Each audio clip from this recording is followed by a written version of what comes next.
Mature people never fight on double front. समझदार जो लोग हैं, सारा राज समझदारी का है।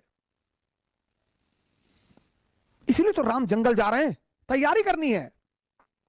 कुछ लोग आईएएस की, अगर आप बड़ी बड़ी तैयारियां कर रहे हैं, गौर से सुनिएगा इस बात को, अगर आप जीवन में बड़ी बड़ी तैयारियां कर रहे हैं और हर फ्रंट पे लड़ रहे हैं, किसके रिश्तेदारों ने, किसके पट्टीदारों ने किसको खुश रखा है? हां, जब आप ऊंचाई में पहुंच जाएंगे तब ये लोग भाग कर आएंगे। दुनिया में 3 लोगों के बिना आप नहीं रह सकते और 3 लोगों के साथ नहीं रह सकते। कौन है वो 3?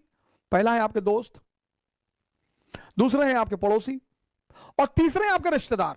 इन तीनों के बिना भी आप नहीं रह सकते और इन तीनों के साथ भी आप नहीं रह सकते। इन तीनों से अपने आप को बचाना ही योग्यता है।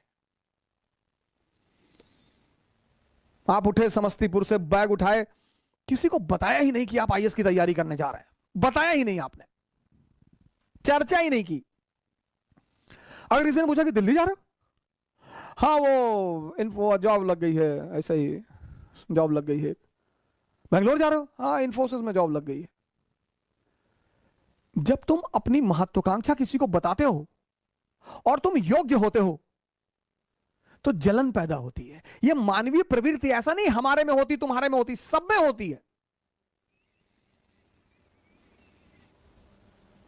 सब में। अभी तुमको ऑस्ट्रेलिया में आईएएस बना दिया जाए, तुम नहीं जाना चाहोगे? कौन जानता है तुमको ऑस्ट्रेलिया में हो गए आईएएस। इसलिए जब तुम आईएएस बनते हो, मंत्री बनते हो, नेता बनते हो, अपने घर की तरफ भागते हो। जितने लोग बंबई में कमाते, दुबई में कमाते, कमा वहां रहे हैं, मकान बनवाते हैं गांव में 2 बीघे में, हाँ बड़ा मकान, बड़ी बड़ी दीवारें और करीब 1 बीघे में मकान और ट्रैक्टर खड़ा हुआ है। क्यों? क्योंकि वो जो पट्टीदार हैं आपके, वो डेली उस मकान से गुजरेंगे और डेली मरेंगे। उसका मजा है सर। दूसरे को क्या दिखाना सर। अब आप गोरखपुर से गए, सेटल हो गए बंबई में, कौन जानता है आपको बंबई में, लेकिन बैजूडीहा गांव के आप रहने वाले हैं।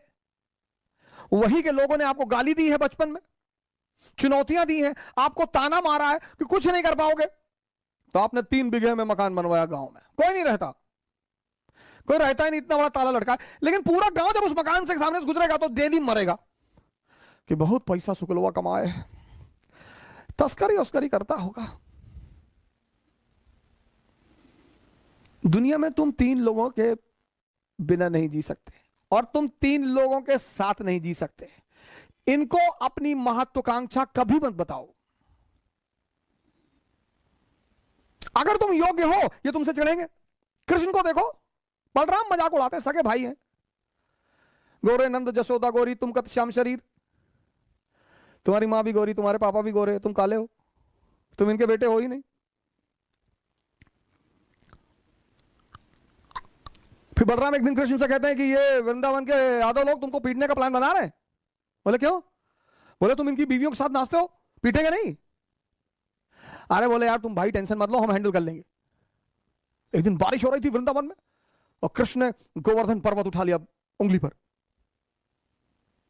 अब आप सोच के देखो कि कोई अपनी उंगली पर पर्वत उठा ले, डिमॉन्स्ट्रेशन ऑफ पावर, शक्ति का प्रदर्शन।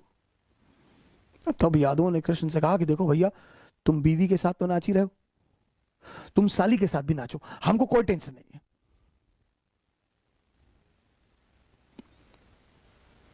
जीवन में तुम्हारी योग्यता तुम्हारी सबसे बड़ी दुश्मन होगी, उसको छिपाना है।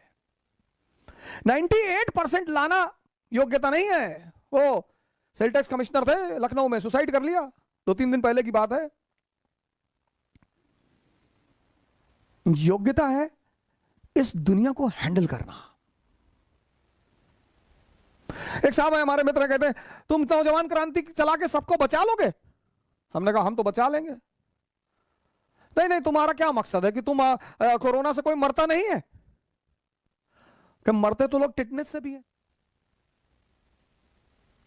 मरने का क्या है? शुगर ज्यादा बढ़ जाए आदमी मर जाए,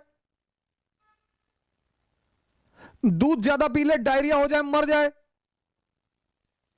मौत को तो बहाना मांगना है ना, उसे तो बहाना चाहिए। जो बड़ी क्रॉनिक बीमारियां हैं, कैंसर, बड़े सारे लोगों को मैं जानता हूं 10-10 साल से जिंदा है, कुछ नहीं हो रहा है।